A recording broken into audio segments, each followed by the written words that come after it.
ചേട്ടാ കുറച്ചു നേരം ആയല്ലോ പുറത്തോട്ട് നോക്കിയിരിക്കുന്നേ. ഒരു ചക്ക ഉണ്ടായിരുന്നെങ്കിൽ പറിച്ച് വേവിക്കാമായിരുന്നല്ലോ എന്ന് ആലോചിക്കുക. ചേട്ടാ പച്ചച്ചക്ക ഇല്ലെന്നേ ഉള്ളൂ. ഞാൻ പച്ചച്ചക്ക വാട്ടി ഉണക്കി നമുക്കുള്ളത് ആവശ്യം പോലെ ഇവിടെ വെച്ചിട്ടുണ്ട്. അപ്പൊ ഉണ്ടോ? എന്നാ പിന്നെ അത് മതി. ചക്ക തന്നെ പോരാ, സ്വരകന്യകമാരെ കൂടി ചേർത്തെങ്കിലേ അതിനൊരു ടേസ്റ്റ് ഉണ്ടാവത്തു. സ്വരകന്യകമാരോ? അതെന്തുവാ? ചക്കക്കുരുവിനെയാ ഞാൻ ഈ സ്വരകന്യകമാരെന്ന് പറഞ്ഞത്. എന്നാ പിന്നെ നമുക്ക് ചക്കയും മീൻകറിയും കൂടെ അങ്ങ് ആക്കിയാലോ? ഓക്കേ, അപ്പൊ പിന്നെ തുടങ്ങുമല്ലേ?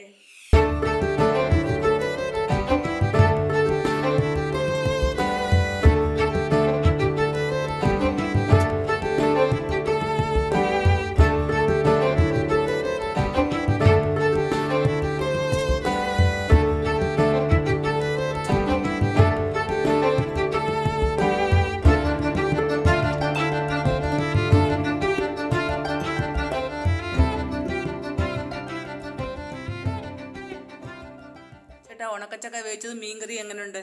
കൊള്ളാം, നന്നായിട്ടുണ്ട്.